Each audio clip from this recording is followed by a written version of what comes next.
quand j'étais petite, je me rêvais danseuse. Mais je crois aussi que je me rêvais après nageuse. Parce qu'il y avait Marc Spitz et qu'il était hyper beau. En première, je voulais être bonne sœur. Et donc, je me dis, mais en fait, c'est génial d'être bonne sœur. Tu passes ta vie à apprendre, parce que j'adorais apprendre. En fait, c'est pour ça aussi que j'aimais l'école. J'adorais apprendre. Et d'ailleurs, à un moment, j'aurais rêvé d'être directrice d'école. Après, c'était l'injustice et les enfants. On va savoir pourquoi. C'est que, tu vois, comme je rêve, ou je me projette dans des univers et des histoires, tu vois. En fait, je rêvais d'être plein de personnages.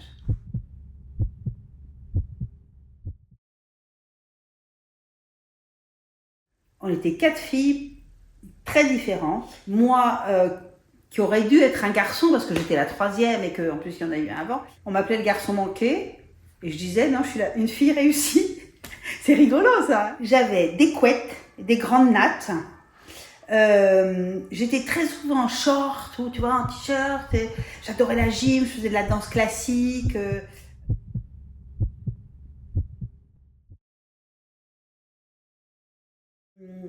En fait, je lisais beaucoup. Moi, je lisais tous les Alice, les Fantomètres, les Clubs des 5. Tout d'un coup, c'est comme si je plongeais, tu vois, dans un film, quoi. Sauf que moi, j'avais pas besoin de cinéma, quoi. Je l'avais dans ma tête. J'adore qu'on me raconte des histoires.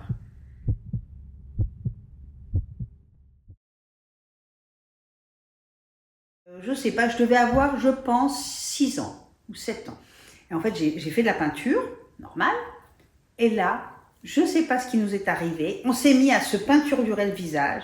Et là, la maîtresse était folle de rage, pas pourquoi. Elle nous a assis sur les petits vestiaires à la sortie des classes. Et il fallait qu'on montre nos mains comme ça. Et toutes les classes sont sorties. Et tu avais les 3 petites filles barbouillées de peinture. Et on devait rester comme ça. Les 2 autres pleuraient. Et moi, je pleurais de rire. J'avais tout le temps envie de rire. Et donc, du coup, j'étais indisciplinée. Voilà. J'étais indisciplinée pour l'école.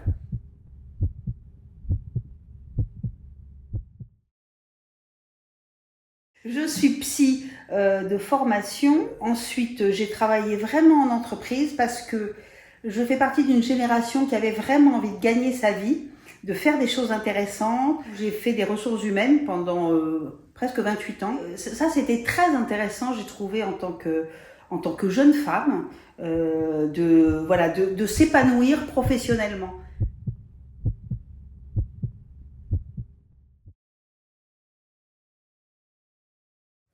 Maintenant, vis ta vie. Cool. Je pense qu'elle me dirait ça. Elle est encore tellement présente.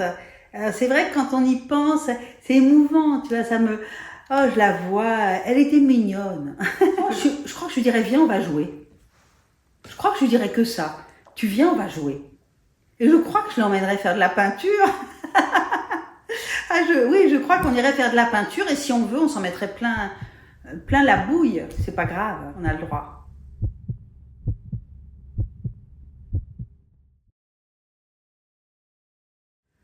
Ah, je voudrais déjà qu'on s'arrête et qu'on souffle. Si on s'écoute, si on se regarde. Moi, je sens cette espèce d'humanité, tu vois, comme ça. Et je pense qu'on a tout, si on fait attention aux uns aux autres, si on fait attention à la planète, pour que ça fonctionne.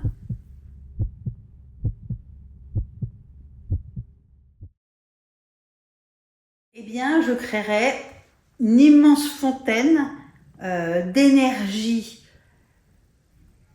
lumineuse, translucide, qui donnerait, qui serait capable de transmettre de la paix, de la sérénité, sûrement de l'amour, et de façon universelle, tu vois, qui aurait suffisamment d'énergie pour protéger, couvrir et transmettre. C'est très beau, très très beau. Je la vois. Je voudrais savoir la peindre.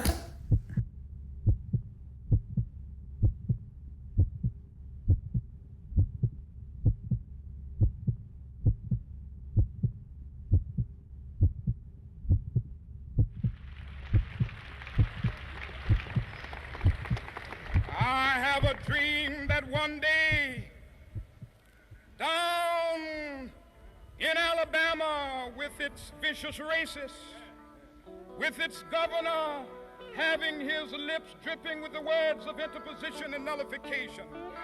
One day right there in Alabama, little black boys and black girls will be able to join hands with little white boys and white girls as sisters and brothers. I have a dream to